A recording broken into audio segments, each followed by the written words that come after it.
Hi, what's up guys? My name is Juan. We're back with another video. This time it's going to be a follow-up for the K24W1 ported manifold and how to go after. So pretty much last time when I had recorded, I told you guys that the install had failed and that I couldn't get it to work properly and we had to put everything back to stock. Well, this time, yeah, finally running the new setup. It's gonna be kind of hard to differentiate, but yeah, that's the manifold over there. That throttle body, that's from the Civic Type R. We're still running the OEM intake hose. It's kind of pressed in a little bit, doesn't looks a little funky, but that's the only way I can get it to fit. And we're still running the airbox from the PRL intake with the filter. And as you can see, it's kind of a little janky. It's not proper fit, but we still got it to fit anyways. And then with that, we modified the intake, cut a little piece open with a saw. And because of that, we have a dedicated cold air intake now, because we cut the little piece right here from the shroud next to the headlight or the radiator, and you can see there, air goes right through there into the grill with this little shroud of air, and it feeds cold air into the intake. You get the best gains possible. But yeah, guys, it succeeded. It worked. Yes, sir.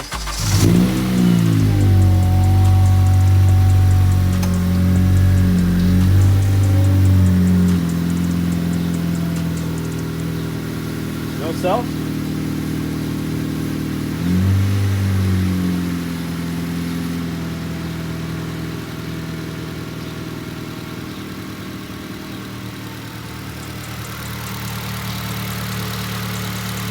And there's going to be several parts to this video about like a lot of questions people might have, and as always, ask me questions if you guys have anything regarding the setup, whether it's worth it or not, any problems, because yeah, let's jump in right into it. So for the install process, guys, if you guys want to know how the install went, just refer to my previous video of the manifold fail. Pretty much go more in depth into how the install process went, but what's different this time is that all we needed was the throttle body that had to be changed, because that was literally the only reason why it didn't work out the second time I tried it.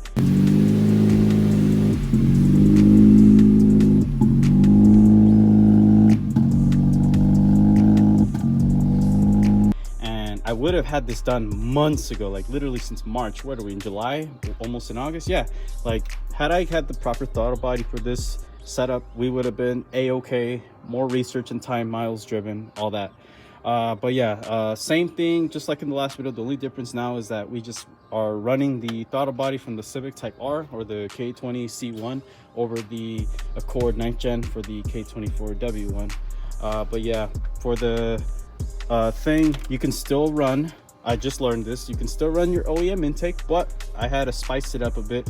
I decided to run the PRL airbox, modified it for a cold air intake effect, and we still had to run the OEM intake hose because that was the only way you're gonna fit the bigger throttle body. But you have to cut the opening from the intake hose open just a tad, just to jam it in there.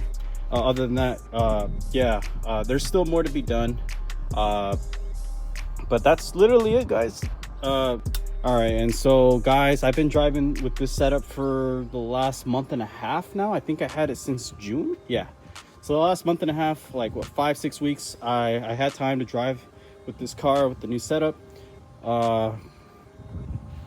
Is it worth it for 91? I'm gonna be honest, for the amount of time and money and trial and error I had to spend personally, I would say no.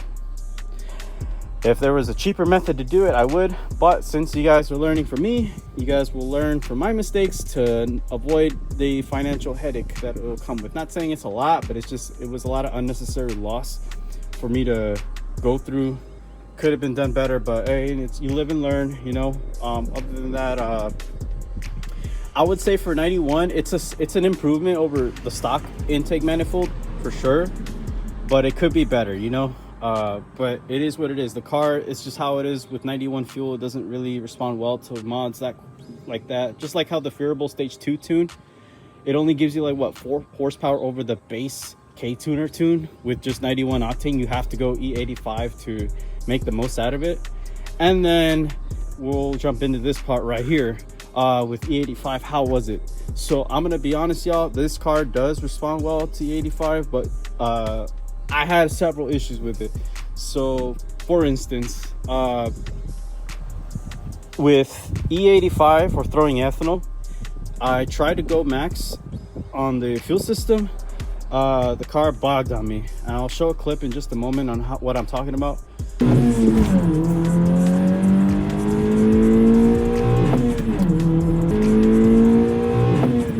Every time I kept driving this car for wide open throttle pulls, this car would bog, it would respond poorly. For some reason, according to K-Tuner, just looking at my data log, the injectors would spike to 100% after just when going redline, and I don't know why it does that. I spoke to my tuner, we remapped the entire rev range for the fuel system to, for the injectors to work the way it should, and then it still happens. So we're only thinking maybe I should just replace the fuel pump or the injectors or both. I'm not sure yet. My car still works fine just on 91. With ethanol, it's been giving me shit, but with 91, you'll be able to daily drive just fine, and you can still take the gains that come with it, but it's not enough gains. But I really do want to try it with ethanol just for the racing content, because yeah, if you're going to go E85, yes, do it.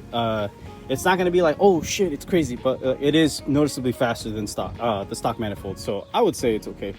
But yeah, that's what it is with the 85. I don't know what it is with this car, but yeah, I've been having shit with the... Besides the issues with the 85 tune and revising it as much as I could, the only issues I ran into with this car were two things: my knock control being jacked up, and the car going into limp mode. Alright, so for instance, when I had this car during my email tunes or e-tune phase, the knock control would spike into 130, 1.20, 1.12 when I did consistent racing back to back, and I was like, what the heck?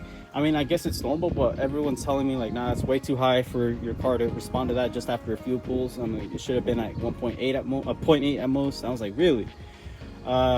So I tried switching gas. It still was giving me the same shit. I went from Arco to Chevron to 76, Shell, Mobile One. I went to a lot of different stations, and I was still getting the same issue where the fuel was just like, the knock control was just going up. So I was like, all right, I can throw octane booster. That didn't work.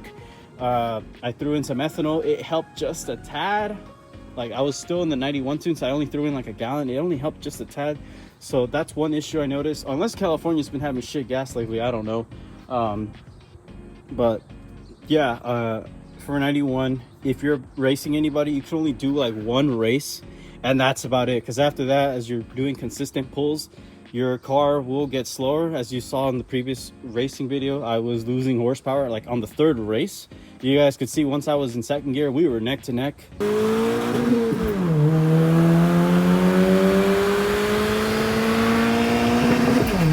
And I was like, there ain't no way his car is keeping up. I'm like, bro, no, it's just my car was just getting slower. So I was like, oh, damn.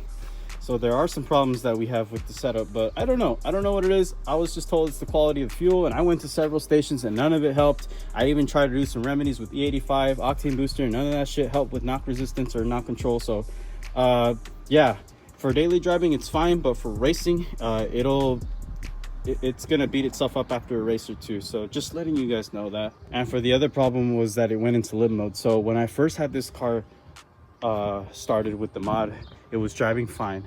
Then after like the afternoon, I had to go pick up a ticket for my graduation. As you guys know, I'm a respiratory therapist. Your boy just graduated college, and now he's working his big boy job. So yeah, other than that, yeah, I went to go see a friend of mine at Moreno Valley, and as soon as I got into the freeway, I was going at 60 miles an hour, and I was revving like 4K just to shift into 6th gear, and then boom, the car just bonked on me, and the check engine light turned on.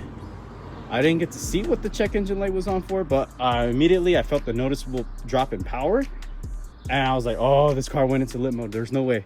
So then I had to go home. I had to tell my tuner, like, hey, this car is unsafe to drive, and then he fixed it for me, and then we are good to go.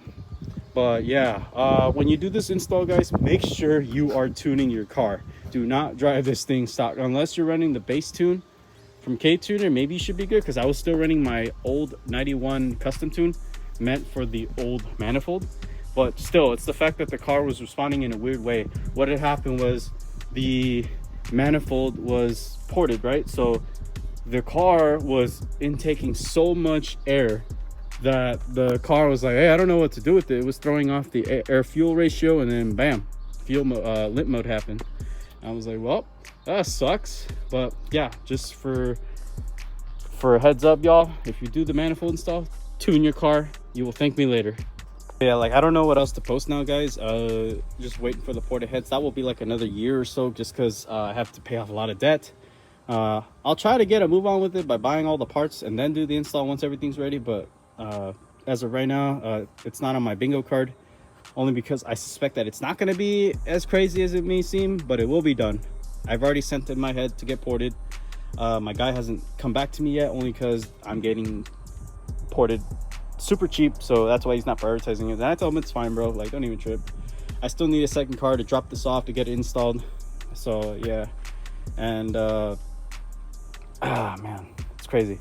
I don't know, guys, this platform's cool, but it's not enough for us to have fun with it, and I've already done a lot of that I could. Look at that, the car's, it's nice looking, but just yeah, I'll try to post races here and there if I can. If I can't post any racing content, then that's cool. I'll just keep you updated if I can, but other than that, yeah, just drop some comments in, let me know what y'all think, and I'll see you on the next one.